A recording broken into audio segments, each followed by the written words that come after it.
ay ang National Highway, ang Camillas Seawood Road. From here po ay mararating natin ang property na meron ng layo na 1 kilometro.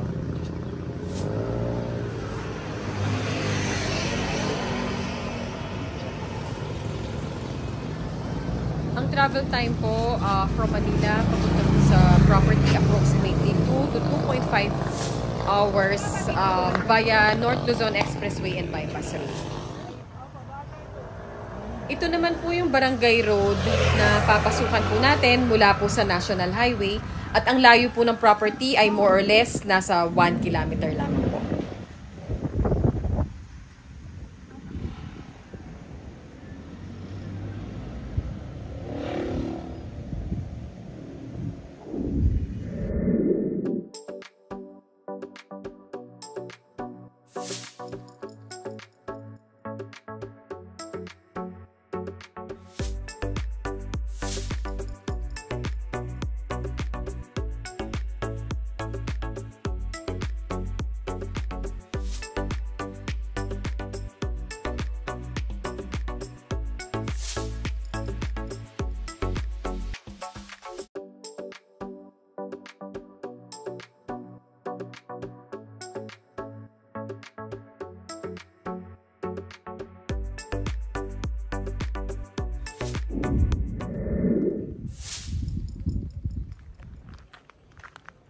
Good day everyone.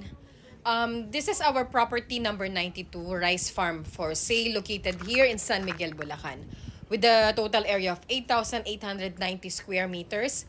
Titled property po ito, buhay po ang owners na nasa titulo at updated din ang real property tax. Ito po ang Barangay Road na kung saan po mismo dikit ang property. Ang layo po ng property sa National Highway ay nasa 1 kilometer lamang po. At mula naman po dito sa Barangay Road na ito, may right of way po ang property na meron pong lapad na 6 meters at more or less 50 meters lamang po ang haba papunta po doon sa lupa. So may lakad lang po tayo ng kaunti, but ito po ay ang sadyang right of way ng property.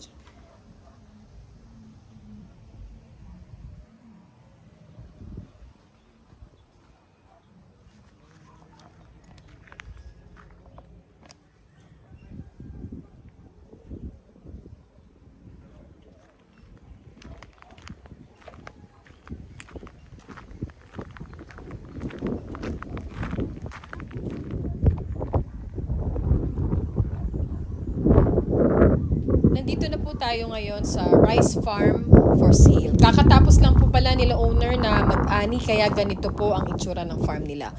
Sa almost 9,000 square meters na rice farm na ito, kumikita po sila dito ng kada 30 to 40,000 per cropping. So times 2 po natin yon dahil 2 cropping po per year. Meron po silang approximately 80,000 annual income sa farm na ito.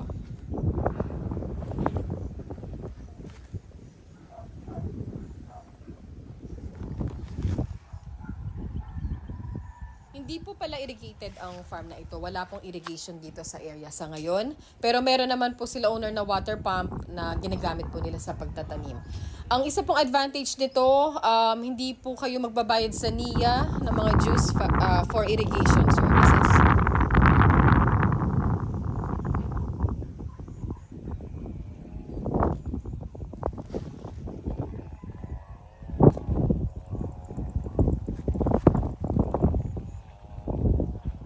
Malawak po at maganda ang palayan po na ito, kaya kung sino pong makakabili po ng farm ay marami po tayong actually pwedeng magawa sa ganitong kalaking palayan. Ang intercropping farming po ang magandang project po dito. Ito yung magtatanim po kayo ng mga crops bukod po sa palay, katulad ng mga fruit-bearing trees, mga vegetables, mga high-value crops na pwede nyo pong matanim sa iba't ibang area po ng palayan. Ang layunin po nito ay upang madagdagan po or ma-maximize natin ang potential income ng inyong farm.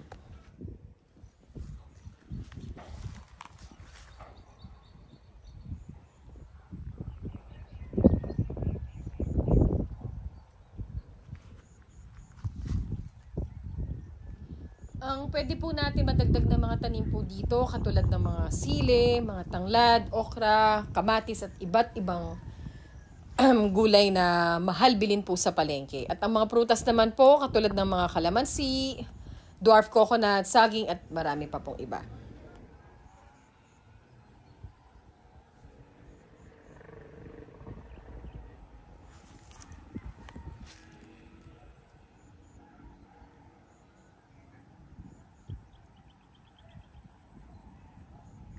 Pwede din po tayong magtayo ng ating munting bahay sa gitna ng palayan na napapalibutan po tayo ng mga tanim nating palay, iba't ibang gulay, at iba't ibang fruit-bearing trees.